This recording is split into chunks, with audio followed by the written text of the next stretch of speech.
What's up guys, it's Nicholas, and today I'm going to be talking to you guys about whether the Nikon D3400 really is a good first YouTuber camera.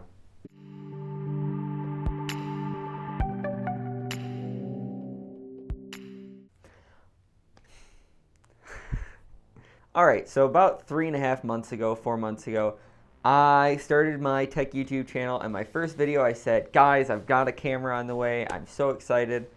And it arrived. I was so excited to get it out of the package, and I unwrapped it and I started looking at it, and I noticed a couple of things right away. First thing is, what do you need for good YouTube videos? Well, you need good audio. So I was thinking I would use an external shotgun mic that mounted on top of the camera. There is no 3.5mm jack on the Nikon D3400. There is on the 3300. If I had done more research, I would have known this.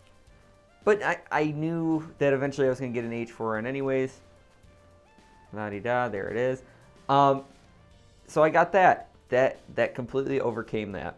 The next big shortcoming is obviously the 10-minute video record at 60 frames per second, 1080p. 10-minute long video clips, that's all you can do. Only single SD. A lot of cameras, or a little bit higher budget cameras, when one clip ends, it just starts recording another one. That is a feature that if I had known, I would have been all over it. I still probably would have considered this at the price point that this competes at. It's in line with like the T6, which another thing that this does not have is there is no flip screen. This is not touch screen. This is not a flip out. This is stationary. There is a mini HDMI, which lets you connect it to a monitor, which is what I do. But it makes it a lot harder for using as a vlogging camera, which is my next statement. If you are looking for a vlogging camera, I don't recommend this. I have done some vlogs with it. It's easy to get it framed. It's a nice wide angle lens. The kit lens that it came with, for me at least, was an 18-55. I was able to get, I've never had problems with me framing up vlogging shots, I guess, but it's nice to be able to see where the camera is focusing and being able to know that, okay, it's not focused on the person behind me. It's not focused slightly to the tree on my left. It is focused on me. And this doesn't give you that satisfaction of knowing that. But then again, if you're going for something like that, the basic entry level for like a T6i, which has the flip out, I don't know if it has a touchscreen on that though, that is a little bit of a price bump. Now if you're doing what I'm doing, you have the luxury of hooking up a monitor, and that flip out, or not having a flip out monitor doesn't really make that much of a difference. The big things I was looking for on this camera was the resolution and the frame rate, and I wish that I had looked more into it. This camera does shoot at 1080p 60 FPS for 10 minutes, like I said. The problem with that is that a lot of YouTubers, if you actually watch their videos and actually pay attention, they're not shooting at 1080, or they're shooting at 1080p, but usually if they're shooting at 4K, it's usually at like 34 or 24 or 30 FPS or 24 FPS. So it really, the 1080p 60, it doesn't make that much of a difference.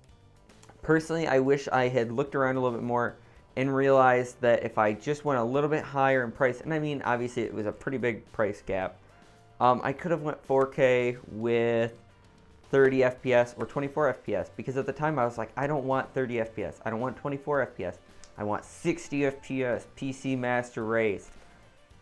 And I wish I had just done a little more research. But just to be clear, I'm not saying this is a bad camera.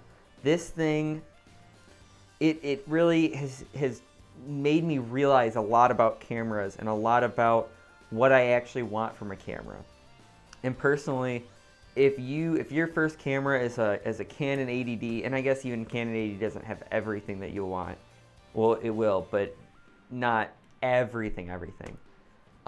It makes you, when your first camera is something like this, it does let you know where you want to build from there. You're not at the top rung of that ladder already. I just tapped my light. Don't. If you start out at the top rung of that ladder, you don't really know where to go from that.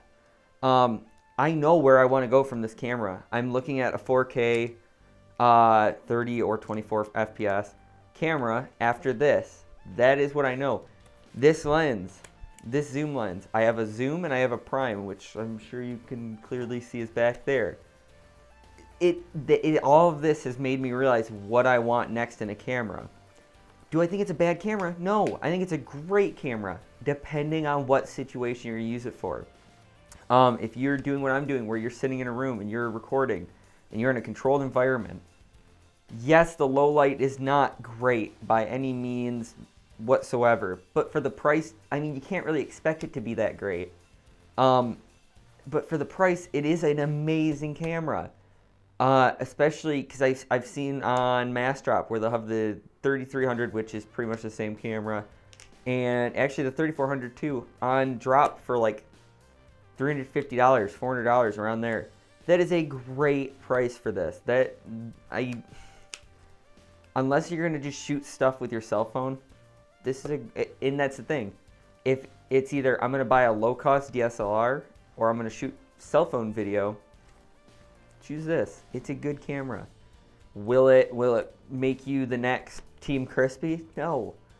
Are you paying to be part of Team Crispy? No, you're paying $400. You get what you pay for.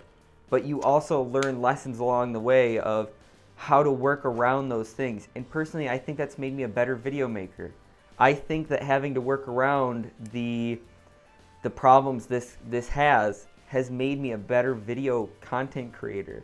Just because, okay, with my 50 I get clearer video, but it has to be across the room. I had to work that out. If I use the zoom, it looks a little fuzzy because of all the elements in there moving around. You gotta learn. In the focusing, how do you focus when the camera's across the room? Believe me, you learn more having to work around problems than just having something that right out of the box is 100% perfect, in my opinion.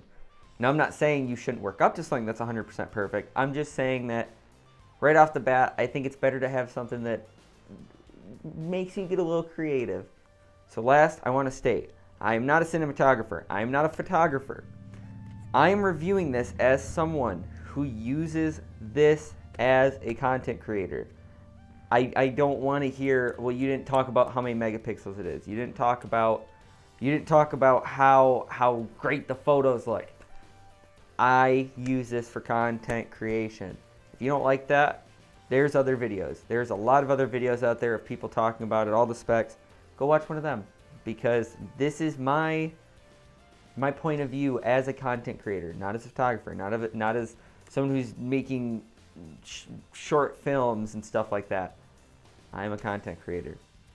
So, that being said, thank you guys so much for watching this video. Please subscribe to the channel if you haven't already. It helps me out. It gets me out of bed in the morning. And I love making content for you guys. I do. Tell your friends about the channel if you haven't already. So, Instagram and Twitter down in the description. Amazon affiliate link if you're not already using that. Really helps me out. Helps me get stuff to review for you guys. And yeah. So, thank you guys so much for watching. I'll see you guys in the next one.